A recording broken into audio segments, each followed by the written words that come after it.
ओम श्री गणेशाय नमः। मित्रों, इस चैनल में आपका स्वागत है।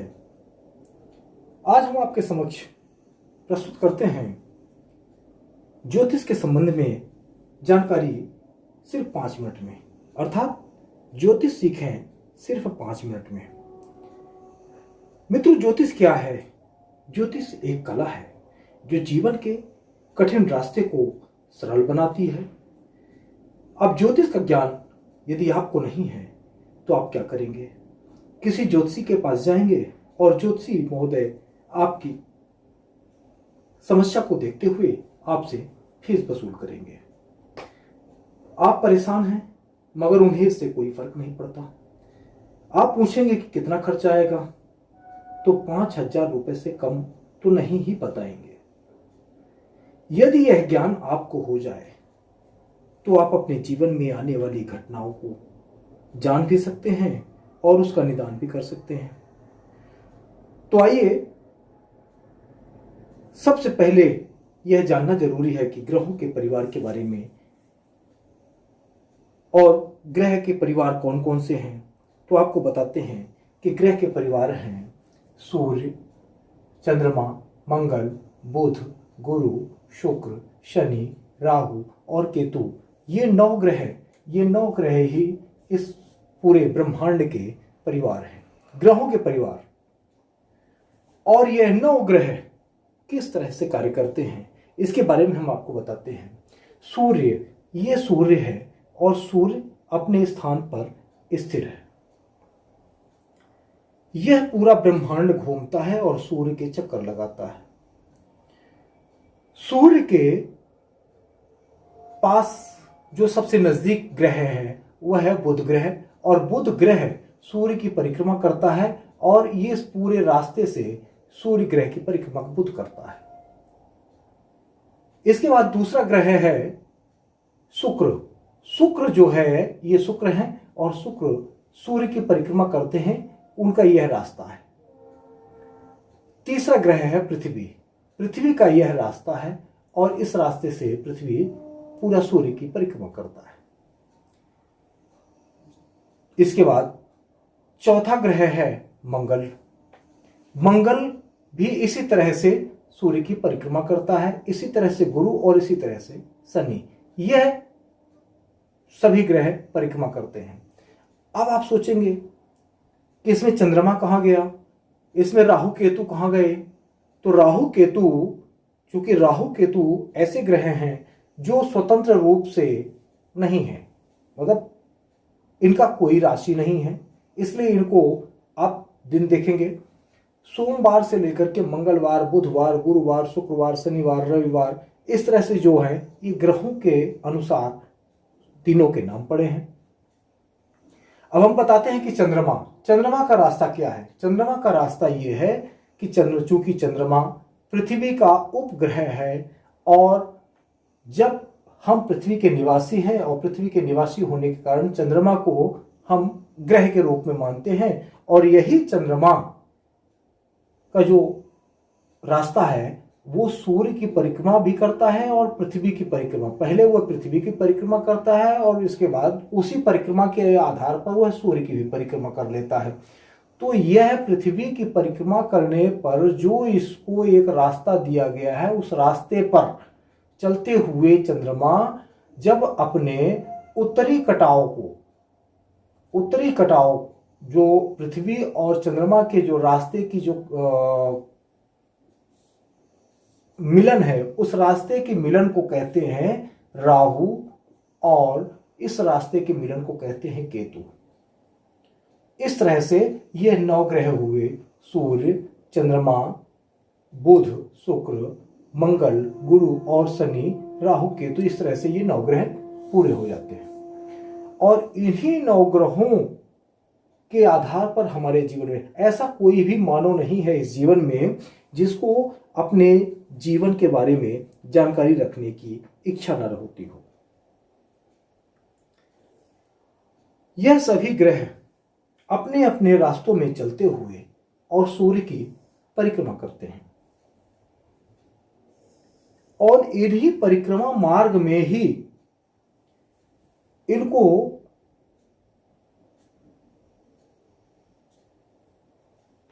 एक छोटे छोटे स्थान हैं जिनको कहा जाता है नक्षत्र। हम नक्षत्र के बारे में आपको अगली वीडियो में बताएंगे। पहले ज्योतिष सीखने से पहले ये पहली क्लास है और इस पहली क्लास में आपको इन ग्रहों के बारे में, इनके रास्तों के बारे में आपको बताया जा रहा है। इसके बाद इन राशियों के बारे में, जो ये राशियां हमने लिख के रखी हुई है, जो समय व्यर्थ ना हो इसके कारण हमने पहले से ही लिख करके रखी हुई है। जैसे मेष, वृष, मिथुन, कर्क, सिंह, कन्या, तुला, वृश्चिक, धनु, मकर, कुंभ और मीन, यह 12 राशियां हैं। और इन 12 राशियों को हम, राशियों का नाम यहां नहीं लिखते हैं, यहां सिर्फ इनकी संख्या को हम दर्शाते हैं। इनको संख्या को दर्शाने का मुख्य कारण यह है कि जगह भी कम लगती है और गिनती से इनके अंक लिख करके और इन्हें हम दर्शा देते हैं। मित्रों, अब यही ग्रह ऐसे हैं कि सूर्य और चंद्रमा तो कभी वक्री नहीं होते हैं, अर्थात उल्टे रास्ते पर नहीं चलते हैं। राहु और केतु हमेशा उल्टा रास्ता चलते हैं और बाकी शेष ग्रह जैसे बुध हो गए, शुक्र हो गए, मंगल हो गए, गुरु हो गए और शनि हो गए, यह सीधा रास्ता भी चलते हैं और समय आने पर उल्टा रास्ता भी चलते हैं। ये तो जब उल्टा रास्ता चलते हैं उस समय इनको वक्री कहा जाता है और जब सीधा रास्ता चलते हैं तो इनको मार्गी कहा जाता है। अब ये तो बाद में आपको समझ में आ जाएगा, लेकिन अभी चूंकि ये पहली कक्षा है तो हो सकता है कि आपको इसके बारे में ज़्यादा जानकारी ना हो।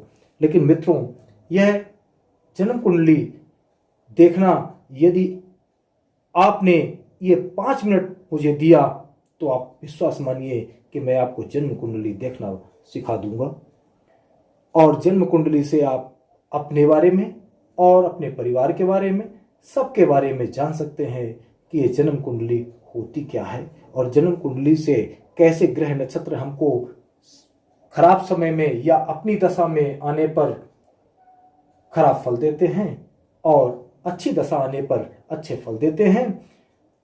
तो आज पहली कक्षा के लिए इतना ही। आप समझ लें कि यह 12 राशियां होती हैं और यह 12 राशियां इसमें स्थित हैं, इस पूरे ब्रह्मांड में स्थित हैं। वो कैसे स्थित है हम इसको आपको अगली वीडियो में बताते हैं। आज तो सिर्फ आप यह जानें कि यह पूरा ब्रह्मांड, जहां पर सूर्य एक स्थान पर स्थित है, यह सारे ग्रह इनका अलग अलग रास्तों से परिक्रमा करते हैं और यह राशियां, इन राशियों का यह भोग करते हैं, इन राशियों में भोग करते हैं। जैसे सूर्य आपने सुना होगा कि मकर राशि में 14 जनवरी को मकर राशि में आता है। तो जो सूर्य मकर राशि में 14 जनवरी को आता है, अब इस पूरे ब्रह्मांड का, अर्थात इसको हम भचक्र कहते हैं, इस ब्रह्मांड का यह पूरा जो नाम है वो है भचक्र। इस पूरे भचक्र का राजा सूर्य है, रानी चंद्रमा को हम इस पूरे ब्रह्मांड की रानी के रूप में लेते हैं। इसके बाद बुध, ये जो बुध ग्रह हैं इनको हम राजकुमार के रूप में लेते हैं, अर्थात सूर्य हो गए राजा, चंद्रमा हो गई रानी और मंगल हो गए आपके सेनापति, बुध हो गए राजकुमार,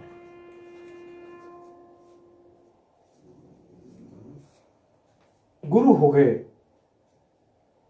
राजपुरोहित,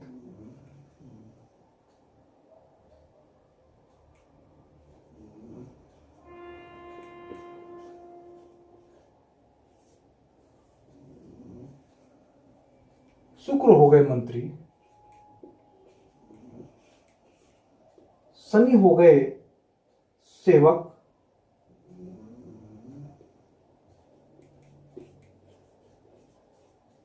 और यह राहु और केतु हो गए निम्न कार्य करने वाले,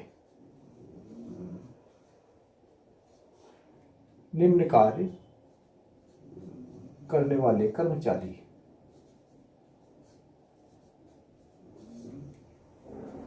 अब यही आपके जो राजा रानी, सेनापति, राजकुमार, राजपुरोहित, मंत्री, सेवक, इस पूरे भचक्र में चलते हुए आपके कर्मों का फल आपको प्रदान करते हैं। तो सूर्य, क्योंकि सूर्य एक स्थान पर स्थित है, यह पूरा भचक्र घूमता है, यह पूरी कायनात जिसे कहा जाता है यह घूमता है और सूर्य की परिक्रमा करता है। तो हमें ऐसा लगता है कि जैसे सूर्य चल रहे हों, लेकिन अगर हम देखें तो यह सूर्य चलते नहीं हैं, एक स्थान पर स्थित हैं, भचक्र घूम रहा है। तो यह भचक्र जो है एक पूरे वर्ष में चक्र लगाता हुआ, और अर्थात ये राशियां जो घूमती हुई और सूर्य के पास में से गुजरती हैं। प्रत्येक महीने में सूर्य प्रत्येक राशियों का भोग करते हैं, एक महीने एक राशि का भोग करते हैं। जनवरी में 14 या 15 जनवरी को, जनवरी में मात्र मकर संक्रांति होती है, अर्थात धनु राशि से मकर राशि में भगवान सूर्य जाते हैं। इसके बाद शेष महीनों में 12 तारीख से लेकर के और 18 तारीख तक अन्य जो संक्रांतियां पड़ती हैं, अर्थात सूर्य जब भी किसी राशि में प्रवेश करेंगे तो उस दिन वो संक्रांति मानी जाती है। हम आपको बताते हैं कि चंद्रमा एक दिन में 13 से 15 डिग्री चलते हैं, 13 से 15 डिग्री तक इनकी चाल है। इसके बाद मंगल चलते हैं 30 से 45 कला, 30 कला से 45 कला इनकी चाल होती है। अर्थात एक दिन में ये जब इतना चलते हैं, कितना, 30 से 45 कला, तो लगभग 60 से 75 दिन में ये एक राशि को पार करते हैं। अर्थात 60 से 75 दिन में एक राशि को ये पार करते हैं। और चंद्रमा 2.5 दिन में एक राशि को पार करता है। अब हैं अगले ग्रह बुध। बुध 65 से 100 कला तक एक दिन में इनकी चाल होती है और लगभग एक राशि में 66 दिन तक रहते हैं। और इनकी एक सबसे बड़ी समस्या है कि यह बकरी भी होते हैं। इनकी एक समस्या यह है कि यह 28 डिग्री, सूर्य से 28 डिग्री से दूर नहीं जा सकते, 28 डिग्री के आसपास ही उनके घूमेंगे। कभी सूर्य के बिल्कुल नजदीक आ जाएंगे, कभी सूर्य से दूर चले जाएंगे, लेकिन 28 डिग्री से दूर नहीं जाएंगे। और एक समस्या शुक्र की भी है। शुक्र की समस्या यह है कि शुक्र महाराज जो हैं ये 45 डिग्री से आगे नहीं जाएंगे, इसी 45 डिग्री में वो घूमते रहेंगे। अब इनकी चाल कितनी होती? इनकी चाल होती है एक दिन में 62 से 82 कला, 62 से 82 कला इनकी एक दिन की चाल होती है।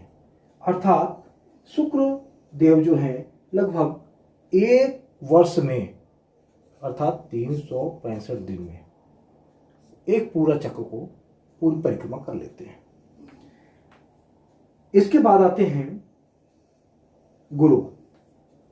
गुरु को हम देखें बृहस्पति देवता को, तो बृहस्पति देवता जो हैं एक दिन में लगभग 5 कला से 15 कला तक चलते हैं, 5 कला से 15 कला तक चलते हैं और लगभग एक वर्ष में यह एक राशि को पार कर जाते हैं। एक राशि को पार करने में इनको लगता है 1 वर्ष।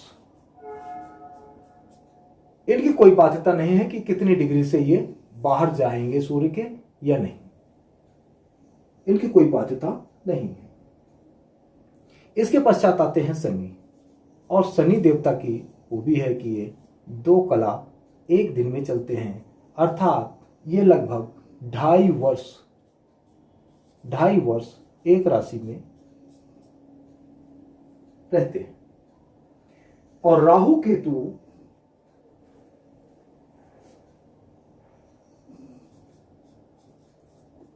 और केतु इनकी प्रतिदिन की चाल है 3 कला,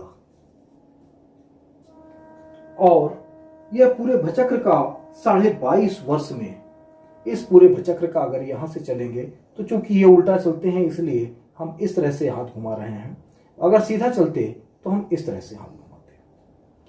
सारे ग्रह तो इस तरह से चलते हैं, और राहु और केतु इस तरह चलते हैं, उल्टे चलते हैं, इसलिए इनको 22.5 वर्ष एक पूरा भचक्र का चक्कर लगाने में लगता है। और शनि महाराज को 30 वर्ष लगता है, अर्थात इन सभी ग्रहों की चाल अलग अलग है, और इन सभी ग्रहों की चाल पर ही आधारित है कि यह कब आपको शुभ करेंगे और कब अशुभ करेंगे। मित्रों, इस चैनल को सब्सक्राइब करके और बेल आइकन को जरूर दबाएं, जिससे अगली वीडियो आपको तुरंत पहुंचे और आप ज्योतिष सीखें सिर्फ 5 मिनट में। आपको सिर्फ ये 5 मिनट आपके जीवन में स्वर्ण की तरह होगा। जय श्री राम।